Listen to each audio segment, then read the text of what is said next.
सत्ताधारी पक्षांकडून निवडणुकीच्या पूर्वी आश्वासनांची खैरात देण्यात आली होती। यामध्ये शेतकऱ्यांना कर्जमाफी केली जाईल असं आश्वासन शिंदे फडणवीस सरकारकडून देण्यात आलं। मात्र अनेक महिने उलटून देखील शेतकऱ्यांना पीक कर्जमाफी दिली जात नसल्याने धुळे जिल्ह्यातील शेतकऱ्यांनी आता संताप व्यक्त केलेला आहे। पाहूयात।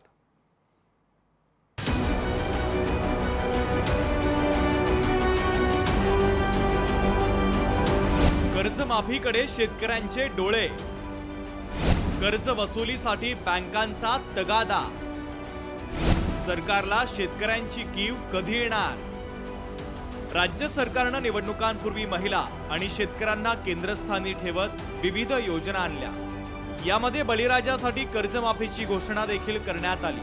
मात्र निवडणुकांचे निकाल लागल्यानंतर पहिला अर्थसंकल्प सादर करण्यात आला।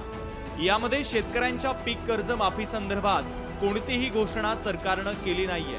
त्यामुळे शेतकरी सरकारवर नाराज आहे। कर्जमाफीच्या अपेक्षेने धुळे जिल्ह्यातील 45,939 शेतकऱ्यांचे पीक कर्जाचे 858 कोटी 42 लाख रुपये थकीत आहे। पाणी कमी पडतं बुवा आणि कर्ज कसं काय भरेल बुवा शेतकरी? ते आता ते नोटिसा पाठवतात शेतकऱ्यांना, ते कर्ज भरता येणार नाही शेतकऱ्याला।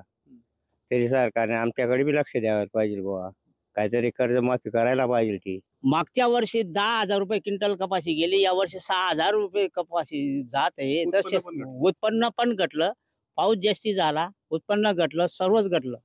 त्याच्यामुळे शेतकऱ्यांना कर्ज भरू शकत नाही। कर्जमाफीची तरतूद केलेली नाही आणि शेतकरी हा इतका हवालदिल झालेला आहे।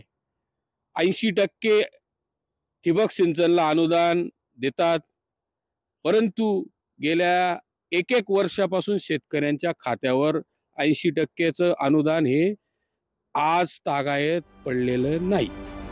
सरकार कर्जमाफी करेल या अपेक्षेने शेतकऱ्यांनी कर्जाची परतफेड करण्याकडे कानाडोळा केला। हंगामानंतर शेतमालाचे भाव पडतात, दरात सुधारणा होत नाही।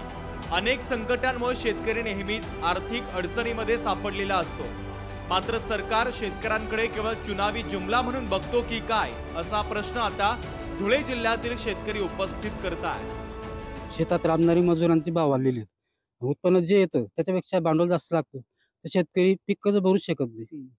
आणि शेतकऱ्यांना पीक कर्ज माफ करण्यासाठी शासनाने जे आदेश जाहीर केला होता ते त्यांनी पूर्ण करावा। देवेंद्र फडणवीसने असं सांगितलं, ते म्हणजे तुम्हाला कर्जमाफी सरसकट देऊ।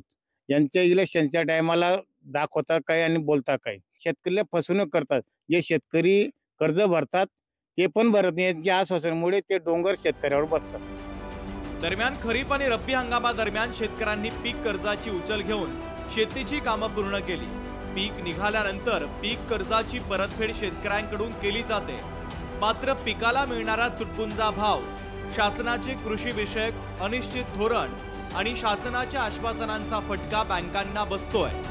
एकीकडे शेतकऱ्यांनी पीक कर्जाचे हप्ते भरावे यासाठी बँकांकडून तगादा लावत शेतकऱ्यांना नोटीस पाठवल्या जात आहेत, तर दुसरीकडे सरकार पीक कर्जमाफी करेल या अपेक्षेने शेतकरी सरकारच्या घोषणांकडे डोळे लावून बसलेले आहेत।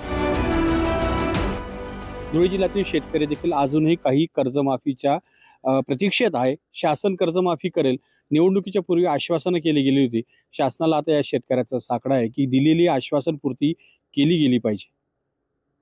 कॅमेरा पर्सन रूपक बिरारेचा विशाल ठाकूर, लोकशाही मराठी, धुळे।